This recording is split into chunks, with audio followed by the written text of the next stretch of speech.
Welcome, in front of me I have OPPO A15 and today I will show you how you can change icon shape in the smartphone. You have to go for the settings.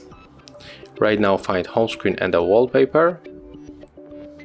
Next we have to scroll down and find icon shape. It's here, set icon style. As you can see, we got here 3 different styles: default, material style, people, and also we can customize like that. So here you can find a couple of the other sizes.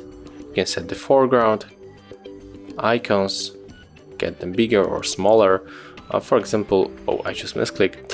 For example, I'm going to set very small icons and the foreground like that, and the round corner maybe like this one.